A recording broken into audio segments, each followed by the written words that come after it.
जय माता दी प्यारे भक्तों, आप सभी को नवरात्रि की हार्दिक शुभकामनाएं। माता रानी आपके धन धान्य के भंडारे भरे, आपके रोग दोष दूर करे। आज सुनेंगे हम दुर्गा सप्तशती का 5वां अध्याय। कृपया अध्याय को पूरा सुने। अगर माता रानी की कृपा प्राप्त करना चाहते हैं तो अध्याय को पूरा सुने। आइए सुनते हैं 5वां अध्याय। देवताओं द्वारा देवी की स्तुति। चंड मुंड के मुख से अंबिका के रूप की प्रशंसा सुनकर शुंभ का उनके पास दूत भेजना और दूत का निराश होकर लौटना। विनियोग। ओम। इस उत्तम चरित्र के रुद्र ऋषि हैं, महासरस्वती देवता हैं, अनुष्टभ छंद है, भीमा शक्ति है, भ्रामरी बीज है, सूर्य तत्व है, सामवेद स्वरूप है। महासरस्वती की प्रीति के लिए उत्तम चरित्र के पाठ में यह विनियोग है।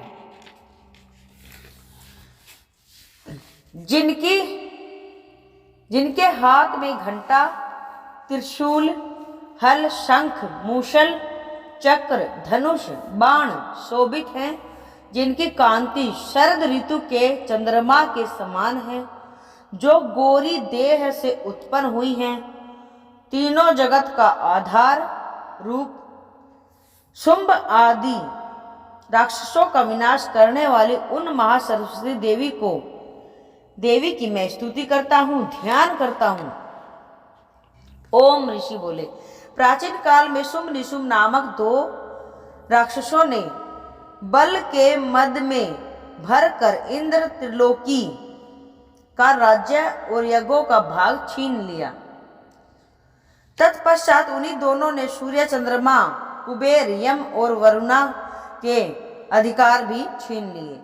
उन दोनों ने वायु और अग्नि के अधिकार भी छीनकर देवताओं को उनके राज्य से निकाल दिया। इस प्रकार देवतागण दोनों राक्षसों से पराजित होकर तथा स्वर्ग से निष्कासित हो जाने पर अपराजिता देवी भगवती का स्मरण करने लगे। वे विचार करने लगे कि भगवती देवी ने हमें पहले वरदान दिया था कि देवताओं पर आपत्ति आने पर मैं तुम्हारे स्मरण करने पर समस्त आपत्तियों को समूल नाश कर दूंगी। ऐसा सोचकर समस्त देवता इंद्र के साथ पर्वतों में श्रेष्ठ हिमालय पर्वत पर विष्णु की माया देवी की स्तुति करने के लिए गए और प्रार्थना करने लगे। देवता बोले, देवी और महादेवी को हम नमस्कार करते हैं, शिव को नमस्कार करते हैं, प्रकृति एवं भद्रा को प्रणाम करते हैं। हम नियम पूर्वक जगदम्बा को नमस्कार करते हैं, रौद्रा को प्रणाम है, नित्य गौरी एवं धात्री को बारंबार नमस्कार है, ज्योत्सनामयी चंद्र रूपिणी एवं सुख स्वरूपा देवी को सत सत प्रणाम है, शरणागतों का कल्याण करने वाली एवं सिद्धि रूपा देवी को हम बार बार नमस्कार करते हैं। राक्षसों की लक्ष्मी, राजाओं की लक्ष्मी तथा सर्वाणी शिव पत्नी को नमस्कार करते हैं। दुर्गा देवी को दुर्ग स्थलों को पार करने वाली दुर्गा, दुर्गपारा को सारा सर्वकारिणी ख्याति कृष्णा और धूम्र देवी को सदैव नमस्कार है। अत्यंत सौम्य तथा अत्यंत रौद्र रूपा को हम नमस्कार करते हैं, उन्हें हमारा बारंबार प्रणाम है। जगत की आधारभूत कृति देवी को बार बार नमस्कार है। जिस देवी को वाणी मात्र विष्णु माया कहते हैं, उसको नमस्कार है, उनको नमस्कार है, उनको नमस्कार है।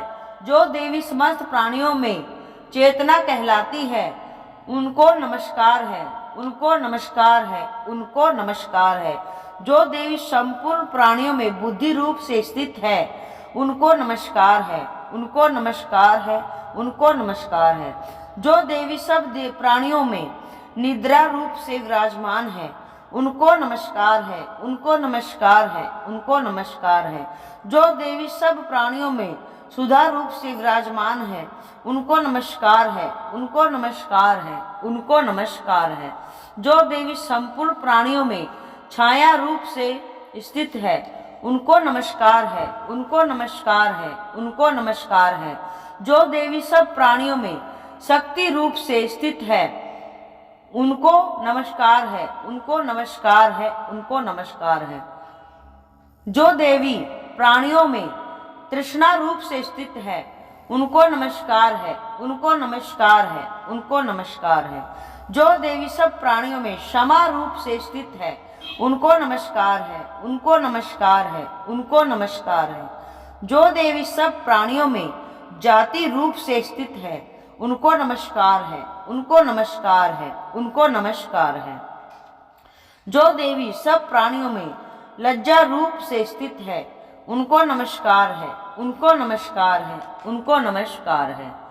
जो देवी सब प्राणियों में शांति रूप से स्थित है, उनको नमस्कार है, उनको नमस्कार है, उनको नमस्कार है, उनको नमस्कार। जो देवी सब प्राणियों में श्रद्धा रूप से स्थित है, उनको नमस्कार है, उनको नमस्कार है, उनको नमस्कार है। जो देवी सब प्राणियों में कांति रूप से स्थित है, उनको नमस्कार है, उनको नमस्कार है, उनको नमस्कार है। जो देवी सब प्राणियों में लक्ष्मी रूप से स्थित है, उनको नमस्कार है, उनको नमस्कार है, उनको नमस्कार है। जो देवी समस्त प्राणियों में वृत्ति रूप से स्थित है, उनको नमस्कार है, उनको नमस्कार है, उनको नमस्कार है।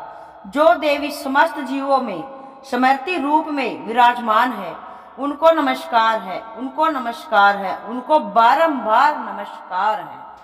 जो देवी समस्त जीवों में दया रूप में स्थित है, उनको नमस्कार है, उनको नमस्कार है, उनको नमस्कार है, उनको बारंबार नमस्कार है।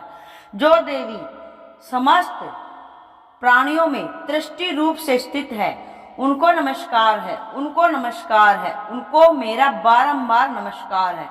जो देवी समस्त जीवों में मात्र रूप में स्थित है, उनको नमस्कार है, उनको नमस्कार है, उनको बारंबार नमस्कार है। जो देवी जीवों में भ्रांति रूप से स्थित है, उनको नमस्कार है, उनको नमस्कार है, उनको बारंबार नमस्कार है। जो देवी सभी प्राणियों की इंद्रियों की अधिष्ठात्री हैं और उसी प्रकार सब में व्याप्त हैं, उस देवी को बारंबार नमस्कार है। जो देवी चैतन्य रूप से इस संपूर्ण संसार को व्याप्त करके स्थित हैं, उनको नमस्कार है, उनको नमस्कार है, उनको नमस्कार है, उनको बारंबार नमस्कार है। पूर्व काल में देवताओं ने अपना अभीष्ट फल पाने के लिए जिस भगवती की स्मृति की है और देवराज इंद्र ने बहुत दिनों तक जिसका सेवन किया है, वह कल्याण की साधना भूता ईश्वरी हमारा कल्याण और मंगल को करे तथा सारी विपत्तियों को नष्ट कर डाले। राक्षसों द्वारा पीड़ित हम सब देवता उस परमेश्वरी को इस समय प्रणाम करते हैं तथा जो भक्ति पूर्वक स्मरण करने पर तुरंत ही विपत्तियों को नष्ट करने की क्षमता रखती है, वह जगदम्बा इस समय हमारा मंगल करके हमारी सब विपत्तियों को दूर करे। महर्षि मेधा बोले, हे राजन, इस प्रकार सब देवताओं देवी की स्तुति कर रहे थे और उसी समय देवी पार्वती गंगा में स्नान करने के लिए आई। उस समय सुंदर बोहों वाली पार्वती ने देवताओं से कहा कि आप लोग इस समय किसकी स्तुति कर रहे हैं। तब उनके शरीर कोश से प्रकट होकर शिवा बोली, ये देवता शुंभ दैत्य द्वारा निष्कासित एवं संग्राम से निशुंभ दैत्य से पराजित हुए सब मिलकर मेरी स्तुति कर रहे हैं। पार्वती जी के शरीर से कोश से उसी समय अंबिका देवी प्रकट हुई और समस्त लोकों में कौशिकी नाम से प्रसिद्ध हुई। जिस समय पार्वती जी के शरीर कोश से अंबिका देवी प्रकट हुई, उस समय से पार्वती का शरीर काले रंग का हो गया। तब से उनका नाम कालिका पड़ गया और वे हिमालय पर निवास करने चली गई। फिर शिंब और निशुंब के दूत चंड मुंड वहां आए और उन्होंने परम मनोहर रूप वाली अंबिका देवी को देखा। चंड मुंड शुंभ निशुंभ के पास जाकर बोले, हे महाराज, एक सुंदर स्त्री हिमालय को प्रकाशित कर रही है। हे असुरेश्वर, हमने उस जैसी परम सुंदरी स्त्री को अब तक नहीं देखा, इसीलिए यह मालूम करना चाहिए कि वह कौन है और किसकी है। वह स्त्री सब स्त्रियों में रतन है। वह अपनी कांति से दसों दिशाओं को प्रकाशित कर रही है। आप चलकर उसको देख सकते हैं। हे स्वामी, तीनों लोकों में हाथी, घोड़े और मणि इत्यादि जितने रत्न हैं, वह सब इस समय आपके घर में शोभायमान हैं। हाथियों में हाथी, ऐरावत हाथी और उच्च सरवा नामक घोड़ा और परिजात नामक वृक्ष आप इंद्र से प्राप्त कर चुके हैं। हंस सहित रतन जड़ित ब्रह्मा जी का अद्भुत विमान भी आपके आंगन की शोभा बढ़ा रहा है। महापदम नामक निधि आपने कुबेर से ले ली है,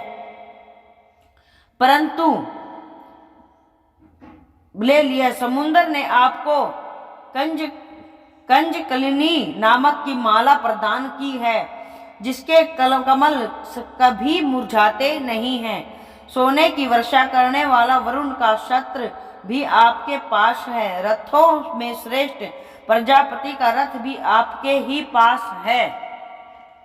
हे असुरराज, मृत्यु से उत्क्रांतिता नामक शक्ति भी आपने छीन ली है, तथा वरुण का पास भी आपके भाई निशुंभ के पास ही है।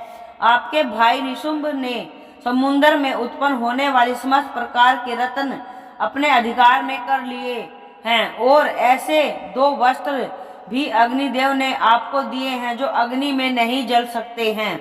हे दैत्यराज, इस प्रकार सारी रत्न रूपी वस्तुएं आप संग्रह कर चुके हैं, तो फिर इस कल्याणमयी स्त्रियों में रतन रूप अनुपम स्त्री को क्यों नहीं ग्रहण करते। ऋषि बोले, चंड मुंड के वचन सुनकर शुंभ ने सुग्रीव नामक राक्षस को अपना दूत बनाकर देवी के पास भेजा। सुग्रीव से शुंभ ने कहा कि तुम मेरी ओर से उससे इस प्रकार कहना और ऐसा उपाय करना जिससे वह प्रसन्न होकर शीघ्र ही यहाँ आने को सहमत हो जाए। यह सुनकर वह दूत पर्वत के उस स्थान में पहुंचा जो कि अत्यंत सुंदर था। वहीं पर वह बैठी हुई थी। वहां जाकर दूत सुग्रीव ने मधुर वाणी में देवी से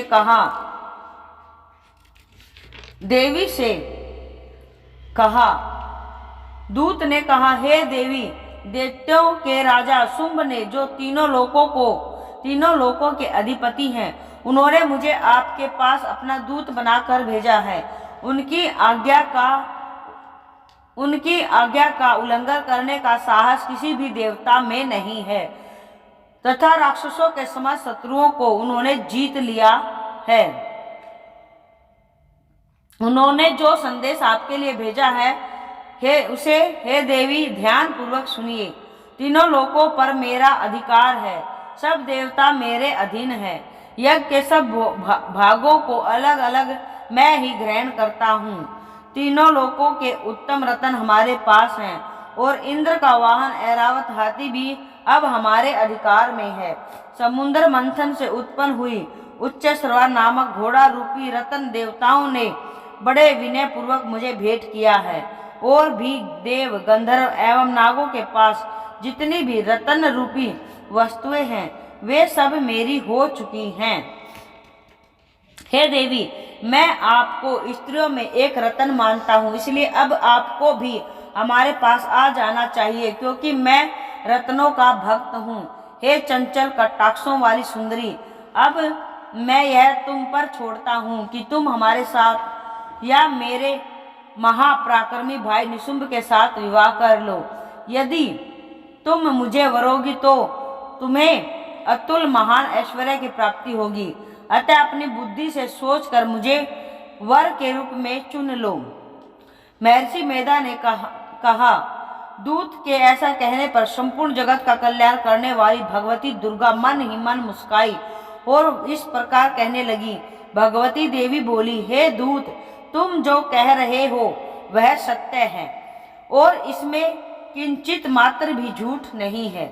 शुंभ इस समय तीनों लोकों का स्वामी है और निशुंभ भी उसकी तरह पराक्रमी है, किंतु इस संबंध में मैं जो प्रतिज्ञा कर चुकी हूँ उसे मैं कैसे मिथ्या कर सकती हूँ। अतः अल्प बुद्धि के कारण मैंने जो प्रतिज्ञा की है उसे सुन। जो मुझे युद्ध में हरा देगा और मेरा अभिमान को खंडित करेगा तथा बल में मेरे समान होगा, वही मेरा पति होगा। इसीलिए शुंभ या महापराक्रमी निशुंभ यहाँ आवे और युद्ध में मुझे हरा कर मुझसे विवाह कर ले। इसमें भला क्या देरी है, इसकी क्या आवश्यकता है। ऐसी दूत बोला, हे देवी, आप अभिमान में भरी हुई हो, मेरे सम्मुख तुम ऐसी बातें न करो। इस त्रिलोकी में मुझे तो कोई ऐसा दिखाई नहीं देता जो शुंभ और निशुंभ को सामने ठहर सके। हे देवी, जब अन्य देवताओं में से कोई शुंभ व निशुंभ के सामने युद्ध में ठहर नहीं सकता, तो फिर तुम जैसी कमनीय स्त्री उनके सामने रणभूमि में कैसे ठहर सकेगी। जब इंद्रादि देवता शुंभ आदि असुरों के सामने नहीं ठहर सकते, तो फिर तुम अकेली स्त्री उनके सामने कैसे ठहर सकोगी। तुम मेरे कहने से शुंभ और निशुंभ के पास चली जाओ। ऐसा करने से तुम्हारे गौरव की रक्षा होगी, अन्यथा जब वे तुम्हारे केश पकड़कर घसीटते हुए ले जाएंगे तो तुम्हारा गौरव नष्ट हो जाएगा। देवी बोली, जो कुछ तुमने कहा ठीक है। शुंभ निशुंभ बड़े बलवान हैं, लेकिन मैं क्या कर सकती हूँ, क्योंकि अल्प बुद्धिवश मैं प्रतिज्ञा कर चुकी हूँ। इसीलिए तुम जाओ और मैंने जो कुछ कहा है वह सब आदर पूर्वक असुरराज से कह दो। उसके पश्चात वह जो उचित समझे करें। 5वां अध्याय संपूर्ण। प्यारे भक्तों, आपने ये 5वां अध्याय सुना। माता रानी आप सभी पर कृपा करे और आगे भी अध्याय सुनते रहना और इस चैनल के सदस्य बने और इस चैनल को सब्सक्राइब कर लें। आज के लिए इतना ही प्यारे भक्तों। जय माता दी, जय माता दी।